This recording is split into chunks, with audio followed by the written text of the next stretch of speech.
अस्सलाम वालेकुम स्टूडेंट्स, मैं हूं अब्दुल कुद्दूस बेग, आपका physics teacher.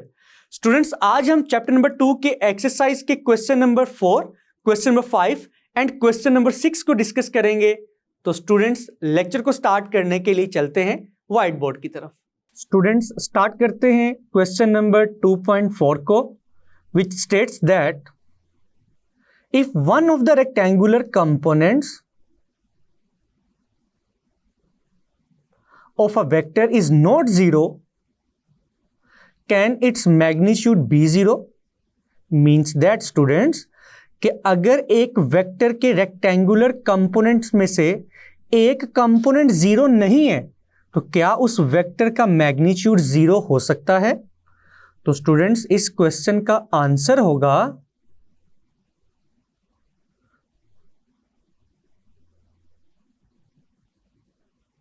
No.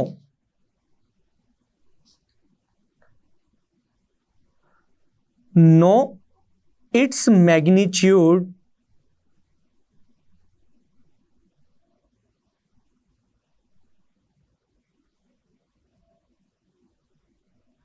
cannot be zero.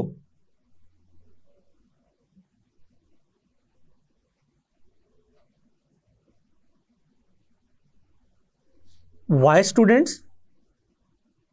अब हम लिखेंगे reason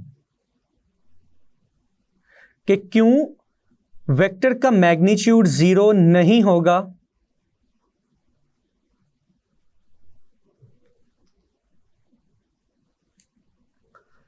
because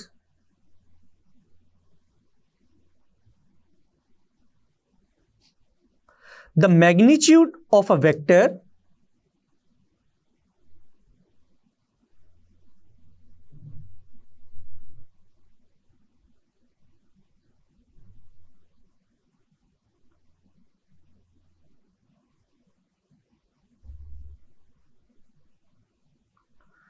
contains the sum of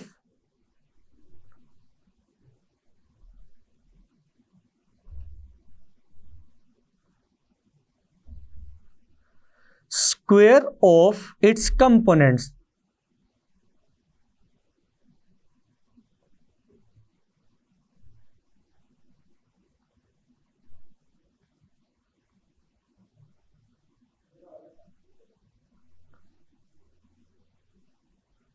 for example, vector A का मैग्नीट्यूड किसके इक्वल होगा? अगर हमें वेक्टर ए के दोनों रेक्टेंगुलर कंपोनेंट्स गिवन हो तो स्टूडेंट्स, वेक्टर ए का मैग्नीट्यूड इक्वल होगा स्क्वायर रूट ए एक्स स्क्वायर प्लस ए वाई स्क्वायर। तो स्टूडेंट्स, आप देख सकते हैं स्क्वायर रूट के अंदर दोनों कंपोनेंट्स के स्क्वायर का सम मौजूद है। तो students, so if one of the components of a vector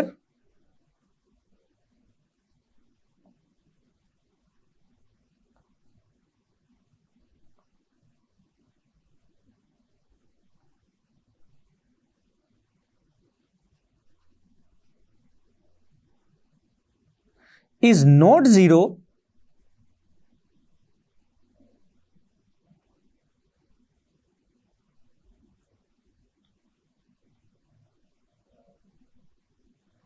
its magnitude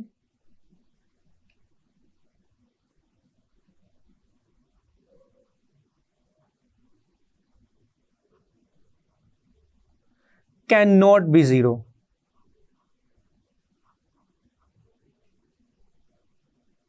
students, mathematically इस आंसर को हम किस तरह से एक्सप्लेन कर सकते हैं? स्टूडेंट्स, जैसा कि वेक्टर ए का मैग्नीट्यूड किसके इक्वल आएगा? स्क्वायर रूट ए एक्स स्क्वायर प्लस ए वाई स्क्वायर। नाउ स्टूडेंट्स, हम अज्यूम करते हैं कि इन दोनों कंपोनेंट्स में से वेक्टर का एक कंपोनेंट जीरो है और एक कंपोनेंट जीरो के इक्वल नहीं है। If A Y is equal to zero and ax, which is the x component of a vector, is not equal to 0. तो स्टूडेंट्स, हमने अज्यूम किया कि वेक्टर के दोनों कंपोनेंट्स में से एक कंपोनेंट जीरो है और एक कंपोनेंट जीरो के इक्वल नहीं है, तो देखते हैं स्टूडेंट्स क्या वेक्टर का मैग्नीट्यूड जीरो आएगा। ax square which is not equal to 0 will remain as it is, but the value of ay is equal to 0, तो 0 का स्क्वायर लिखेंगे हम। तो स्टूडेंट्स 0 का स्क्वायर 0 ही आएगा, ax square plus 0। Now students ax square plus 0 ax square आएगा। Now students आप देख सकते हैं स्क्वायर रूट स्क्वायर से कैंसिल होगा। फाइनली वेक्टर का मैग्नीट्यूड 0 नहीं आया, बल्कि वो ax के इक्वल आया है। तो स्टूडेंट्स फाइनली हम लिख सकते हैं the magnitude of a vector is not equal to 0। किसी भी वेक्टर का मैग्नीट्यूड उस वक्त 0 आएगा जब उस वेक्टर के दोनों रेक्टेंगुलर कंपोनेंट्स 0 हों। तो स्टूडेंट्स ये था क्वेश्चन नंबर 2.4 का answer. Now students question number 4 को कंप्लीट करने के बाद अब हम स्टार्ट करेंगे question number 5, which states that can a vector have a component greater than the vectors magnitude. क्या एक वेक्टर का कंपोनेंट वेक्टर के ओरिजिनल मैग्नीट्यूड से बड़ा हो सकता है? तो स्टूडेंट्स डिस्कस करते हैं इस क्वेश्चन के आंसर को। तो स्टूडेंट्स याद रखिएगा, एक वेक्टर का कंपोनेंट वेक्टर के मैग्नीट्यूड से बड़ा हो भी सकता है और नहीं भी हो सकता। तो स्टूडेंट्स इस लिहाज से हम इस क्वेश्चन के आंसर को 2 पार्ट्स में डिवाइड कर सकते हैं, केस 1 एंड केस 2।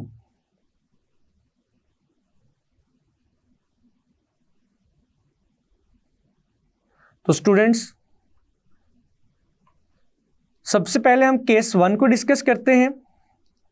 तो स्टूडेंट्स याद रखिएगा, if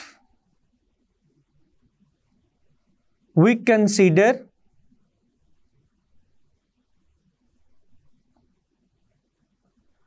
the rectangular components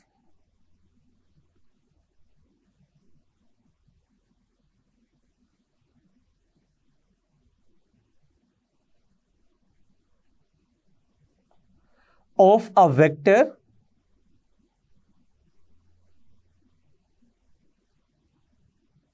then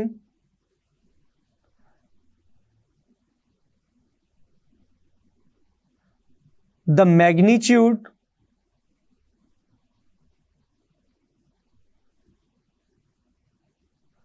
of a vector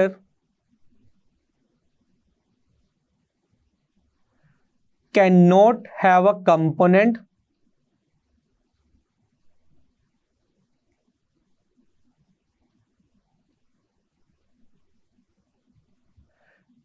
greater than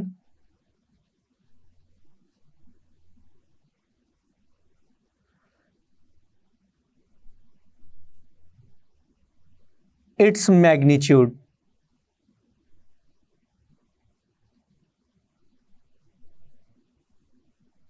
तो स्टूडेंट्स जब भी हम एक वेक्टर के रेक्टेंगुलर कंपोनेंट्स को कंसीडर करेंगे, तो स्टूडेंट्स इस केस में एक वेक्टर का कंपोनेंट कभी भी ओरिजिनल वेक्टर के मैग्नीट्यूड से ग्रेटर नहीं होगा।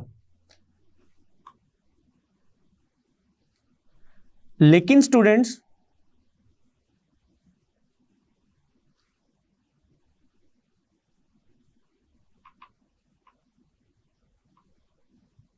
अगर हम वेक्टर के रेक्टेंगुलर कंपोनेंट्स को कंसीडर नहीं करते, तो इस केस में स्टूडेंट्स वेक्टर का कंपोनेंट वेक्टर के मैग्नीट्यूड से ग्रेटर हो सकता है। तो हम लिखते हैं students, if we do not take the rectangular components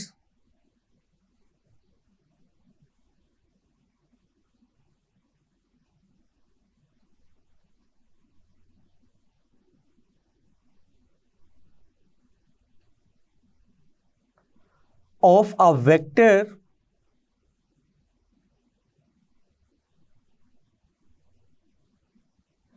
then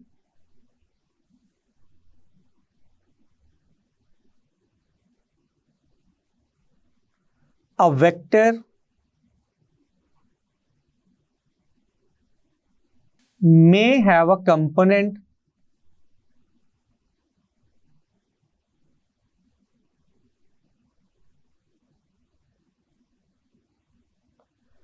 greater than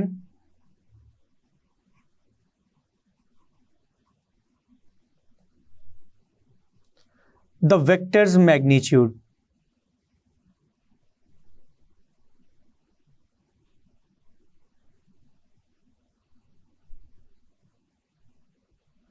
तो स्टूडेंट्स याद रखिएगा, जब भी हम वेक्टर के रेक्टेंगुलर कंपोनेंट्स को कंसीडर करेंगे तो वेक्टर का कंपोनेंट कभी भी ओरिजिनल वेक्टर के मैग्नीट्यूड से ग्रेटर नहीं हो सकता।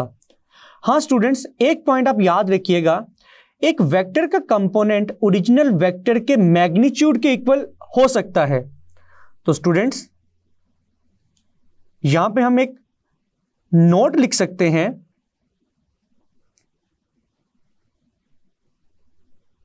कि क्वेश्चन के आंसर में हमने ये तो डिस्कस कर लिया कि किस केस में वेक्टर का कंपोनेंट ओरिजिनल वेक्टर के मैग्नीट्यूड से लेस होगा और किस केस में वेक्टर का कंपोनेंट ओरिजिनल वेक्टर के मैग्नीट्यूड से ग्रेटर होगा। तो स्टूडेंट्स एक पॉसिबिलिटी यह भी हो सकती है कि एक वेक्टर का कंपोनेंट ओरिजिनल वेक्टर के मैग्नीट्यूड के इक्वल हो।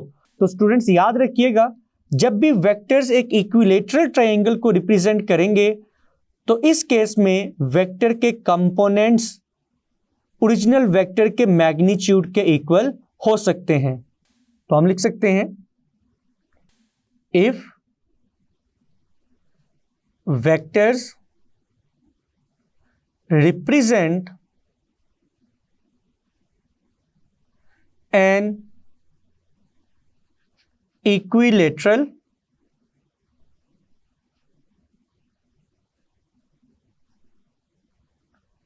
triangle, then the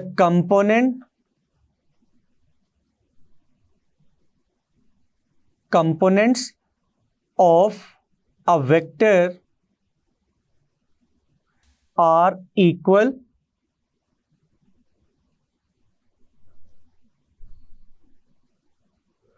to its magnitude।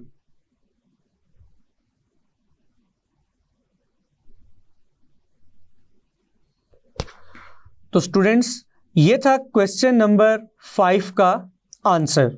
Now students question number 5 को कंप्लीट करने के बाद अब हम क्वेश्चन नंबर 6 को डिस्कस करते हैं, which states that can the magnitude of a vector have a negative value. क्या एक वेक्टर के मैग्नीट्यूड की वैल्यू नेगेटिव हो सकती है? तो स्टूडेंट्स डिस्कस करते हैं इस क्वेश्चन के आंसर में।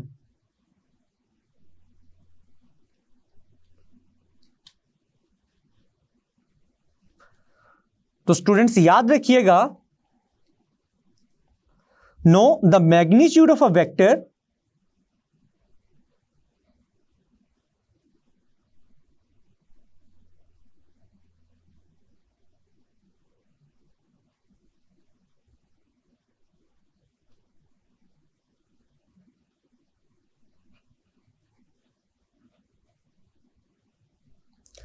cannot have a negative value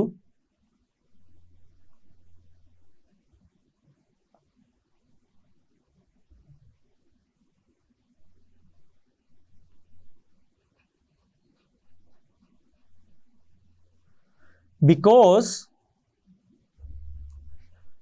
the magnitude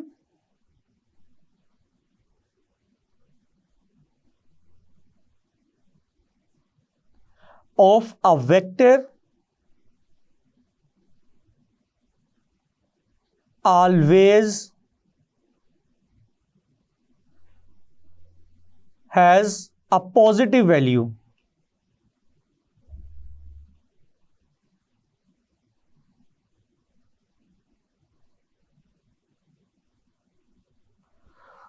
और स्टूडेंट्स, अगर हम एक एग्जाम्पल कंसीडर करें, फॉर एग्जाम्पल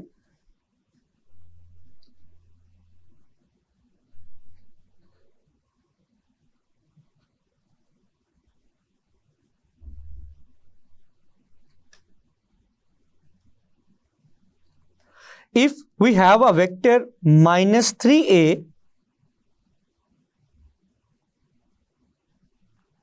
तो स्टूडेंट्स आप देख सकते हैं इस एग्जाम्पल में 3 represents the magnitude of a vector. But students, the negative sign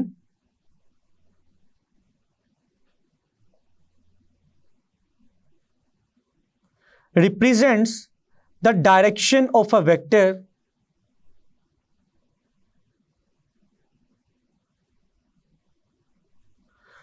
तो स्टूडेंट्स याद रखिएगा, एक वेक्टर का मैग्नीट्यूड कभी भी नेगेटिव नहीं हो सकता। वेक्टर के मैग्नीट्यूड की वैल्यू हमेशा पॉजिटिव होगी। स्टूडेंट्स, इस क्वेश्चन के आंसर को हम एक और एग्जाम्पल से अच्छी तरह से समझ सकते हैं। For example students,